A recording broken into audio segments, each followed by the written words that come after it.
episode 4 of BLT Bets. No, it's 4, Liam. It's got to be 4. Or is it 3? 4. It's not 4, is it? I think it's 4. I think it's episode 4. It's definitely episode 4. All right. Anyways, welcome into the show. We are sponsored or brought to you by PointsBet Canada. If you're in Ontario, they are live. So make sure you go check them out. All right. Let's jump right into this, guys, because last night was a wild one around the NHL. Like, it's been weird how few close games there's been so far in these Stanley Cup playoffs. But last night, there was a couple of absolute barn burners. So I know we are itching to talk about the Edmonton Oilers. But did you guys watch that Leafs game too? Yeah, I did. It was so good. I didn't catch it. Whenever I go to my parents' house to watch the hockey game, my dad refuses to watch any team besides the Oilers. So we were watching we were watching the Blue Jays. So yes, baseball compared to playoff hockey. I respect that, actually. I respect it. Your dad's pulling a power move. He's loyal to his team. He loves his Jays. I can't believe that. Like playoff hockey over May baseball every day of the week, and you don't even think twice. Although that Jays game, if you're a Jays bettor like myself, that was just heartbreaking. It was a tough one. We watched until I think the Oilers game started before the end of that game ended, right? Yeah. If I remember. The Oilers game started right as Judge hit the home run. Yeah, so we turned it over just slightly before that. So we watched the whole pitcher getting ejected from the game, which was outrageous. There's nothing worse. There's 2 umpires. So baseball umpires are the worst. Then it's NBA umpires. And then whatever, I don't care about the rest. But those two, there's way too much interference from umpires in baseball and basketball games. They influence the game way too much. Yeah, baseball this year has just been an absolute ump show every second night. It seems like no matter who your favorite team is, everyone's got beef with the umpires. Everyone's got beef with the baseballs this year's too. It's a whole thing in Major League Baseball. That sport can never seem to get out of their own way. It's ridiculous. All right. Leafs come back. They were plus 240, I think, early in that first period on the live money on the live money line. And they end up doing it. They're now up 3-2 on their series against Tampa. I'm not rooting against the Leafs by any means, but I don't think they're out of the woods yet, at all. Tampa's going to have a chance on home ice, the 2-time defending Stanley Cup champions.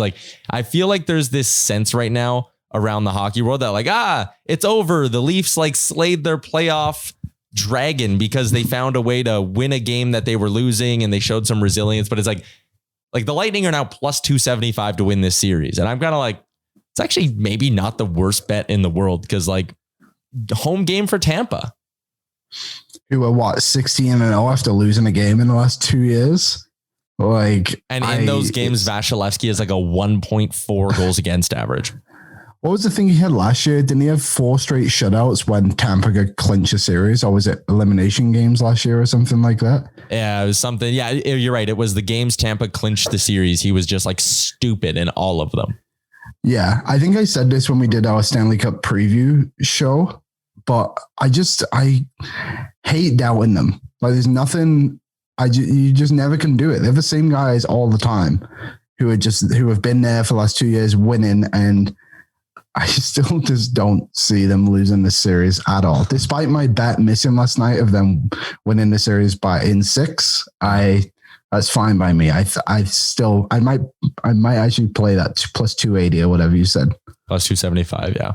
75. You're right about Vasilevsky. So last year in the clinching game against Florida, he stopped 29 of 29. Clinching game against Carolina, he stopped 29 of 29. Clinching game against the Islanders only put up 18 shots, but he stopped them all. And then the Stanley Cup clinching game, he stopped 22 of 22. The Lightning are going to be very, very difficult to take out in this series. I'm honestly even kind of looking at Minnesota plus 225. And I'm that series is going 7 in my opinion. Watching the Leafs game the last night, though, Vasilevsky didn't look as sharp as I was expecting from him last night, especially when they were up, They were up. You'd expect him to close it down a little bit, but I don't mind that bet at all. If you're gonna bet on somebody to come back and win it in Game 7, the back-to-back defending champs, probably a reasonable bet. So that game was just nuts, like the lead changes and all that. And then the Oilers game was also just bananas because, like the Leafs, the Oilers decided to not show up for the first 20 minutes of the hockey game, and they got 20 pummeled. minutes. Well, 50. Yeah. So, BaggedMilk, you said you got smoked last night betting on this hockey game. What did you have? I didn't have a whole lot left in my account, but I felt like after the game on Sunday that there was no way the Oilers were going to put forward such a mediocre effort. I was like, not 2 games in a row. Like I could see 1, but like 2, come on. So I didn't have very much left in my account. So I just emptied it. I bet on Connor to score in the first period because I thought he'd be fired up. Ultimately, he did score. I had him to score. So that was okay. I kind of evened out there. I had Oilers to win the first period. That did not work. I had a Oilers Tampa parlay. That did not work. So it was not a great one for me last night. Ultimately, it hurt multiple ways in my heart and in my wallet. How much did you guys bet on Game 4? Because that was where I took the hit big time. Well, that was a terrible one. Yeah, Game 4. Well, there was also the fact that we were down in Los Angeles. Right. Game 3 was an absolute demolishing. So the spirits were pretty high. Yeah. What did I lose? Everything. I think the only thing I hit, I think, was Kane over 3.5 shots, and that barely put a dent in the. I don't know. It was like $200 or something. I lost. I can't remember how many I bet. I know what I bet, and I know I didn't hit one of them. I at least made at least 8 bets on the Oilers game, and not one of them hit because I had stuff like Oilers to win in regulation, puck line, McDavid to score, McDavid points, McDavid power play points, Draisaitl points. I had Hyman to get a point. I had Draisaitl to get a goal. And there you go. I think that's the 8 I had. You emptied the clip. Every single one. I was like, oh, wow, that was a massive disaster. And then the next day I was like, oh, I'll just win it all back. And I tried to make all these different parlays, and I made, this probably isn't a good way to promote our show, but I'll say it anyway. I made 3 different parlays with each one of them were 4, and I hit 1 out of the entire. So that was that 12 bets I made within the parlays. The only one I hit was the Roman Josi shot prop. And the only reason I gained any money that night is because that was the only other bet I made outside of the 3 parlays was the Roman Josi shot prop. The only money 2 days. Yep. The only money I made on Sunday, like Game 4, the Oilers wiped me pretty good, but like the only money I made ended up being on F1. So shout out to Max Verstappen for putting a small dent in the hurt. I also went 0-for-4 on my F1 because Pierre Gasly decided to clean out. It was a horrendous Sunday. Happy Mother's Day, not for me, but I had Lando Norris because I think he started like P8. So I had him money to finish top 6, and I had him to do a group bet, which was against like Gasly, Hamilton, and Russell, I think, or something like that. So Gasly obviously cleaned out Russell. And then I also had Mick Schumacher to finish in the points, and he was there until like 3 or 4 laps left, and then decided to crash into his like role model on the grid. And so that was a disaster. And I also had Tsunoda to finish in points. And I think the only person who finished lower than him was, the guys who got eliminated and Latifi, which is never good when that's the only person you see in your rearview mirror. Yeah, I also had another one that I lost on Sunday. Was I had Vettel to finish top 10, and then he gets taken out right towards the end of the race. That not only hurt me on my actual bet, it also hurt me in my DraftKings. So it was just a very, very special Sunday. Again, shout out to, I don't know how though. I got Max Verstappen to win at plus 200. I couldn't believe it was there. And that was the only thing that saved me from getting wiped out on the day. It's crazy that that's a stat because so what is it now? I think they're 5 races in, 5 to 6, whatever it is, and he's won every single race he's finished. So I think he's won 4, and he's missed 2 or 3 or something like that, and he's won every single one that he's finished the race in. That's unbelievable. He started P3 after qualifying, and then I'm like, Max Verstappen to win at plus 200, and then immediately off the jump he flies up to second. I was just like, I'm looking like money in the bank here. Yeah, and then if it wasn't for the safety car, he would have won cleanly. If it wasn't for the safety car, he would have been just casually cruising with the pit bull turned up in Miami. A little Will Smith playing. Yeah, a little flow rider. My house. Come on.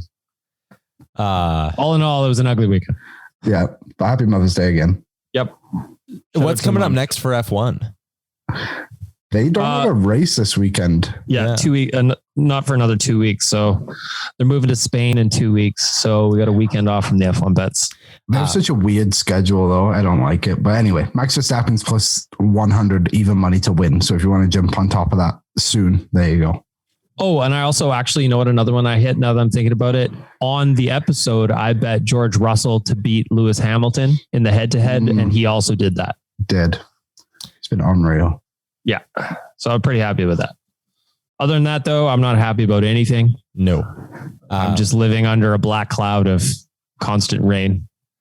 So this was an interesting thing that I wanted to bring up. So game 3 of that Oilers series, they win big. And I bet on them to win, and I bet on them to cover the puck line. And then I looked at my account and I was like, oh my God, I missed on every single prop I bet. I had Ryan McLeod shots, Kane shots, McDavid shots, Draisaitl shots. And then I had, I think it was like McDavid to go over 2.5 points too. And like every prop I wagered on, I lost. So it was weird. In game 3, the Oilers won big and I still lost money. What was interesting about last night is that the things I went heaviest on betting wise were Oilers over 3.5 goals. Cause I sat there and I looked, I was like, okay, dog shit value on the money line, minus 230, not touching it. I had a hunch the game was going to be tight and potentially go to overtime. So I was like, I really don't want to bet on them to win in regulation either. But I saw over 3.5 goals was paying like minus 120. And I was like, oh, OT was included in the total. So I was like, this is actually a good spot. Because if it goes to OT tied at 3, I still have a chance to win. And I'm getting way better value than on the money line. And if the Oilers smoke them, which I kind of thought maybe they would as well, I was like, you know, it's either going to OT or the Oilers are smoking them. I was like, they're not losing big in regulation again. I felt like over 3.5 covered me. So I nailed that. And then I went pretty heavy on McDavid to score and McDavid over 2.5 points. So I go, and I also did the McDavid shot prop. So I go and I look at it after, and I'm like depressed because the Oilers lost. But then I was kind of like, oh, I won money tonight. So it was weird how in game 3, they smoke the Kings. I lose money. Game 5, they lose an OT. I somehow win money, even though I only bet on like Oilers stuff to happen. Weird how that works sometimes. Yeah. Whereas in game 3, I won a bunch of money because the Oilers smoked them. I was pretty heavy on that night. Lost it all on Sunday. And then finished the job last night. So very, very, very thrilled with myself. That is your betting with your heart segment for this week on BLT Bets. It's always smart. Betting with my brain isn't even working right now, though. Like I'm looking back at the series bets. Like I bet on Boston to win. Okay, they're going to be on the ropes tomorrow night. The Rangers, who I went heaviest on, they're on the ropes tonight. I parlayed the Panthers and Flames to win their series in 6 or sooner. And that paid out like plus 177. And I was like, Panthers and Flames against Dallas and Washington. That's a walk. That's a cakewalk for those two. Granted, it could still hit, but it would require each of them winning the next 2 games in their series. It's just, I mean, we know this. And I even said this on the playoff preview show. I was like, every year you look at the matchups, you look at the data, and the playoffs just spit in your face. Like it doesn't even matter. And it's happening again this year because there's a lot of shit going on that I am stunned by.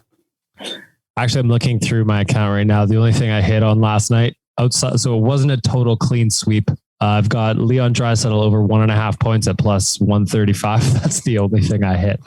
It's I've got a cup of coffee waiting for me in there. I had a couple hit last night, but Tyler, to your point too, the only series bet I have alive still is Tampa Bay to win. It's the only one. Sorry. I also have the Rangers to win the series, which is pretty much dead in the water too. I could cash out right now for $5. Maybe I'll do that and put it back on the Rangers to win the series. Win it all back for no reason at all. I'm just going to do that.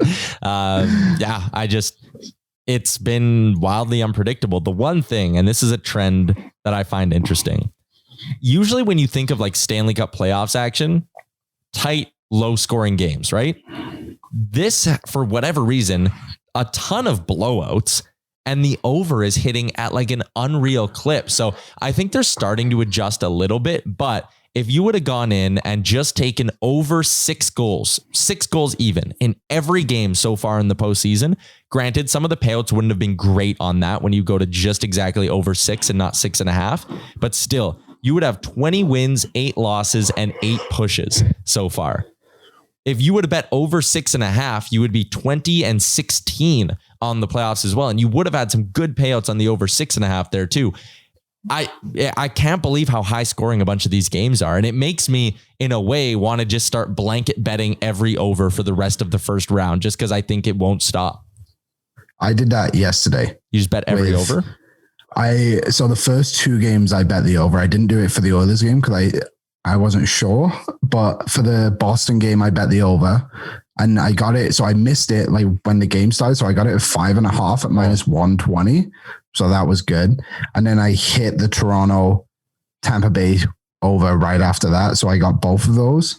But yeah, like it's kind of interesting. I never thought about it, but what's the commentator for the Maple Leafs called? Chris Cuthbert?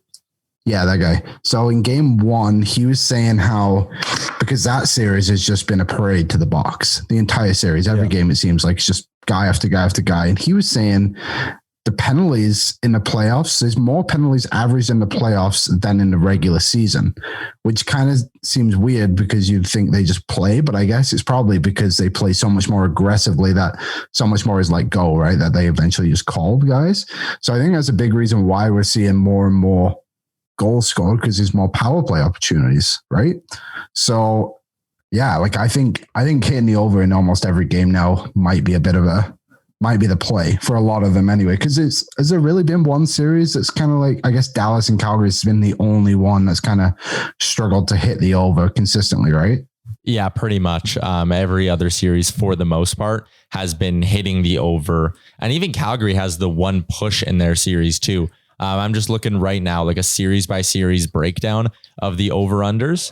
And of course, it's just loading incredibly slowly here. But then I'll make this point then, because I just pulled up the numbers for this too. You mentioned power play opportunities. So in the regular season this year, the Colorado Avalanche led the NHL in power play opportunities per game at 3.4. That was first place in the NHL. If you go to the playoffs now, there are 12 teams averaging 3.4 or more. It's the Oilers at 3.4, and then it goes all the way up. Like the top teams, Tampa Bay is averaging 5.6 power play opportunities per game, 2.2 more than the highest team in the regular season. Carolina's at 5.4, Boston's at 5, and Toronto's at 4.8.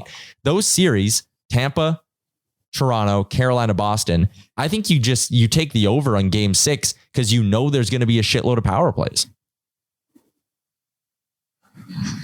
Yeah, I think that's what you got to do. I'm just looking now. The only series right now on the box that isn't 6 is the Calgary one. But yeah, all of them, the over's the favorite in all of them for the next 2 days. Besides the outside of Calgary is Carolina, Boston, but that one's been hitting super consistently as well. So I don't know. Like I feel like there's a lot of money to be made in those areas of it.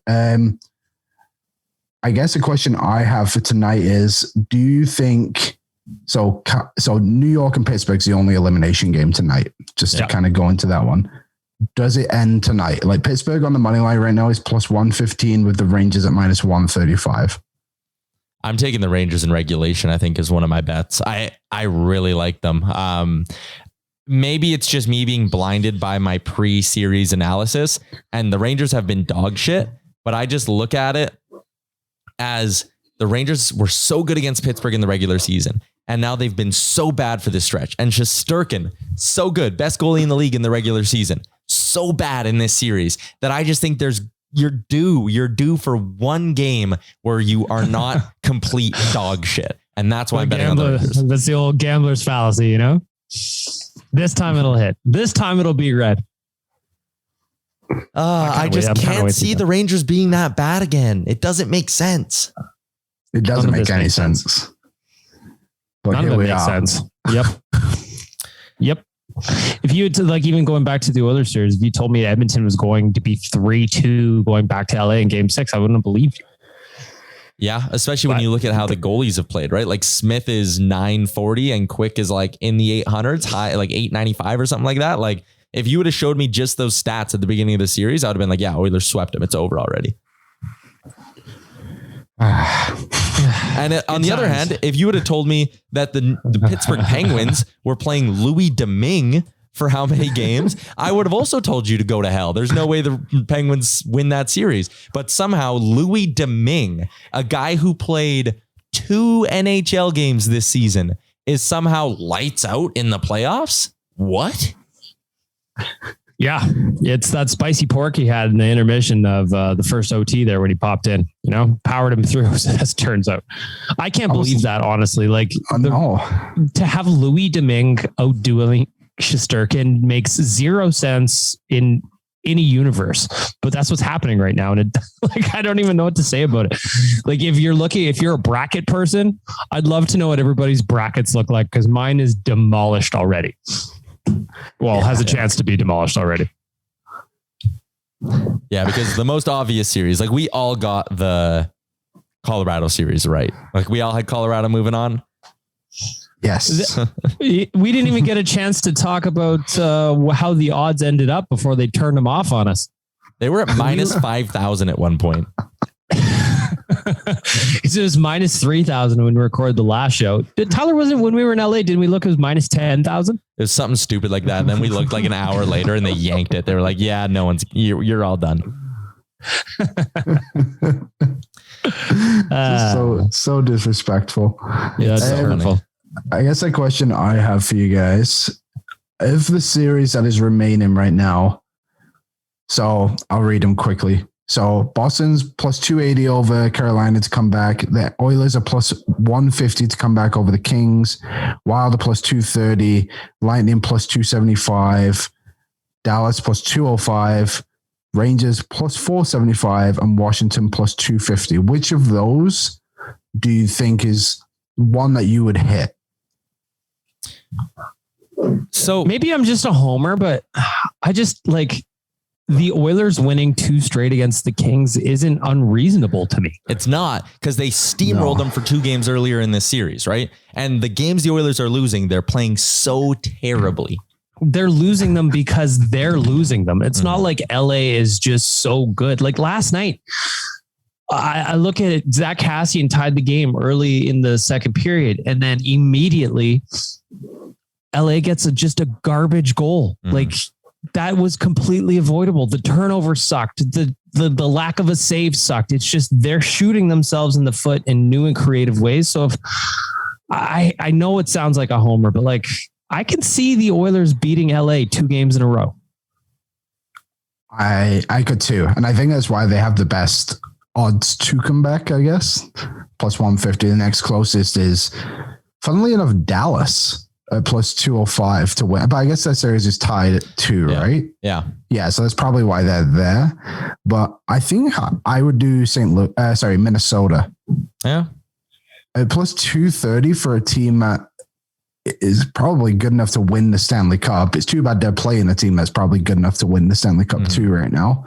But I think I would go Minnesota plus 230. But I think the second would be the Oilers for me. Then probably the Lightning. So let me propose to you an opposing strategy to just betting on the Oilers to win the series. Oilers plus 170 is what we have them at to win the series, or plus 150? 150. Okay, so that means a $100 wager would turn into $250 if they win the series, right? Yes. In game 6, the Oilers are opening up as plus 114 to win in regulation. So it's riskier because they need to win in regulation in game 6.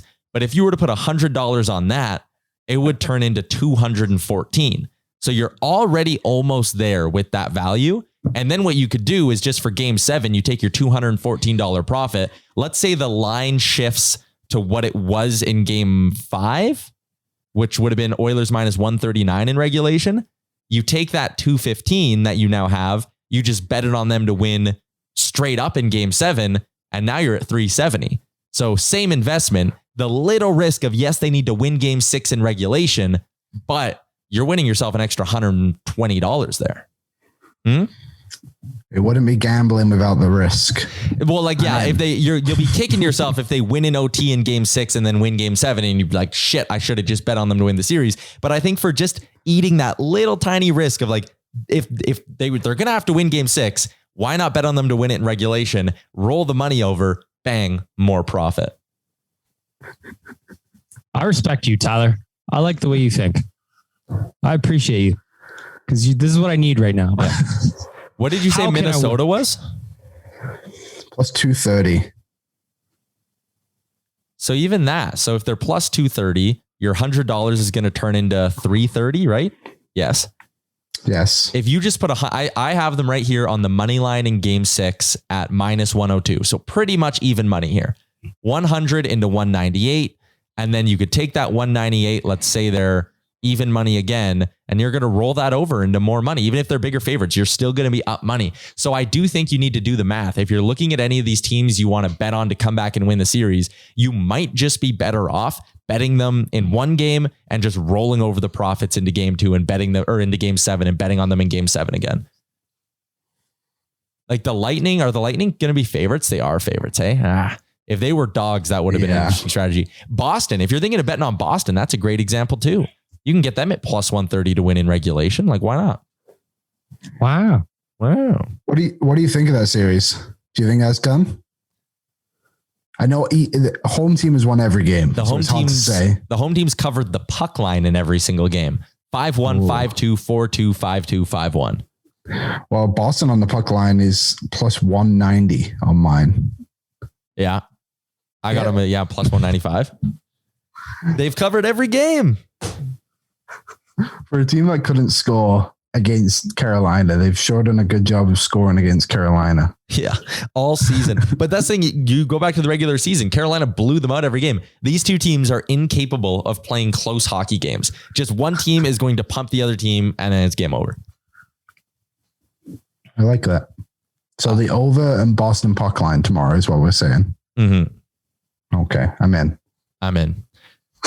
I also, you know what? The Flames are, there's no doubt the Flames are a good team, but I'm also kind of eyeballing Stars money line at plus 185. This series has been really close throughout. And I know the last couple of games had a little bit of spread on the end. But Dallas is playing them really tough. I might just give a little dabble of my 33 cents that I have left available, you know? So you mentioned that like you took some money out of your account. So you do well, you take money out of your account and then you bet the remainder of your balance on the Oilers lost it all. Is there anything worse than the deposit of shame when you do that? Because I've been bit by that before where you're like, nice. I got like a little bit more than I need in here. I'm going to pull some out, get some money back in my bank account. And then you have a couple bad days and you're like, and here we go again, deposit. It goes right back in. So maybe I'll just leave that in my my checking account available for when that deposit of shame is called upon. Yeah, you know it's coming. We didn't talk about this on the last pod, but BaggedMilk, Jay and I convinced you to download DraftKings while we were in LA, and you had quite the stroke of luck on your first DraftKings contest. Yeah, I finished third place overall in my first ever DraftKings contest, and I won $200 US. It was like I went really heavy on the Oilers, and that was in game 3. And everything I did in there went right. Like I think maybe William Nylander done a little bit more in Toronto, I had a legitimate chance of winning. And honestly, on DraftKings for F1 on Sunday, I was doing really well again until Sebastian Vettel got knocked out, and I could just see him plummeting from near the points all the way down. I was just like, oh no. So DraftKings has actually been decent for me, and maybe that's the opportunity I have to win it all back. DraftKings is very feast or famine. Like you're either on a heater where you're cashing everything and you win a couple big contests and it's like, hell yeah, I'm pulling out like hundreds of dollars this month. Or there's a month where you just get the shit pumped out of you and there's just nothing. It's terrible. Yep. But that's, as Liam says, that's for the love of the game, you know? Yeah. For the love of the game. Why we're doing it. All right. We are getting close to the 30-minute mark here as we do. So should we wrap up? I wanted to share this. So on the Oilers Nation pregame show the other day, I was like, hey, I have a funny feeling this game's going to OT. And I said it on one of my radio hits with TSN as well. And then I said it again on Oilers Nation radio where I was like, a game's going to overtime right away. So I wanted to give some love to Chris Yu, who DM'd me on Instagram. And he said he heard me say that I thought the game was going to OT, and he put $200 on the game to go to overtime, and it paid out $730. Jeez. Wow. Aggressive. Wow. That is amazing. I love that. That is a hefty bet, but damn. That he's got stones of steel in that one. I respect it. Oh, he DM'd that to me and I just straight up couldn't believe it. That was crazy. Also, we have a student from Nate, Gavin Turnek, who I wanted to talk about him too. So he's a big time bettor. We should almost have him on the pod to talk about this stuff. And he's always posting his parlays on Twitter. And yesterday he had Kaprizov to score 2 or more, and then McDavid to score 2 or more. $10 into 600. Can you imagine? Like, I would have been shitting my pants going into OT, being like, all I need is a McDavid goal, and this is going to cash. And McDavid was on fire last night too. He was the only reason that game went to overtime. Oh, yeah. The only reason. He basically just said, okay, I guess I have to do this myself. And he basically did. He was like Thanos. But he was like Thanos. McThanos. He needs that one last one. One last jewel. And the Kings will be vanquished. All right, let's wrap up by building our sandwich for this episode. I'm going to open it up and say we can do, because I'm just looking, the lines are open for Thursday night as well. So Wednesday or Thursday, bet any of the games. I guess you could go to a different sport outside of hockey as well, but I would imagine right now playoffs, we're all pretty dialed into the NHL. So what are we doing here? What do we got? Who's got a pick? I got Panthers puck line plus 110 points bet right now. I'm going to put that as my leg of the sandwich. And I will go with the Golden State Warriors at minus 170 on the money line tonight. Straight up money line. We're not getting greasy. Should we? Should we make it a sloppy sandwich? A sloppy BLT? Well, like if you take a minus 2.5, you get all the way down to minus 135. Yeah. You want to do that then? Let's do that. Minus 2.5. I don't mean to influence you. No, it's fine. I think they'll smoke them. They don't have Ja Morant. Memphis doesn't have their best player, and this line is still pretty good. Yeah. So I'll do that. Okay. So we got Panthers on the puck line, Golden State minus 2.5. Oh boy. Oh boy, what do I do? The pressure's on me here because I fucked up our last one. You guys both nailed yours, and then we needed Colorado to win the first period to complete it, and they went up 1-0 early, and then Nashville scored. And I was pissed with like a minute left. I know. Liam, you should have seen Tyler pacing around our hotel room watching it, and just like the intensity on his face as he was looking to just enjoy a delicious sandwich was there. But unfortunately, it was not. Lucy pulled the football on him. So I am going to stick with tonight's games. And this was one of my daily face-off plays. But I'm going to go with Matthew Tkachuk to get an assist in the Flames Stars. He's hit this in 3 of 4 so far in the playoffs. And he hit it in 5 of 7 down the stretch in the regular season. So Yaremchuk math. He's hit it in 8 of his last 11 games. I think plus 100 for something that's happened in 8 of the last 11 games is good enough. So we are going Panthers puck line, Golden State Warriors minus 2.5, Matt Tkachuk to get an assist. That pays out plus 631. Woo. It's a juicy one, boys. That is a very juicy sandwich. A lot of tomato on that. One last thing quickly. So I just found these and I just wanted to touch it super quick. Penguins tonight, so if they win in 5 is plus 115 and to win in 6 is plus 225. I think that's pretty good. Just going to throw that out there as we Which end one? The show. Win in 6? Either. Like, I think 6 is more likely to win, to go back on home ice and win it in 6. Yeah. And even for either of the teams to go to 7, it's plus 550 for Pittsburgh, plus 475 for the Rangers. There's a lot of juice there. That is juicy. I think I'm going Rangers and reg tonight. It's paying out pretty good. It's plus 129. So maybe like unit on them in reg, half a unit on the puck line, and just try to hope that I can make back some of the money that I lost from betting on this godforsaken team to win the first round. All right. I'm pulling for you, buddy. Yeah. Thank you. I really do appreciate the support we give each other on the pod. Next week or whenever we do the next one, because maybe we should do one right when round 1 of the playoffs ends. So we can talk about the round 2 ones. Send us a DM. Send me a DM. And got any beginner questions? If you got any sweet parlays, any trends you're picking up on that are working out well, hit us up. Your predictions for the second round. Predictions for the second round. We could definitely do some listener predictions for round 2 as well. All right. That's going to be a wrap though. Boys, enjoy. Let's hope this sandwich tastes good tonight. Let's win some money, boys. Got to get it back. Yes, sir.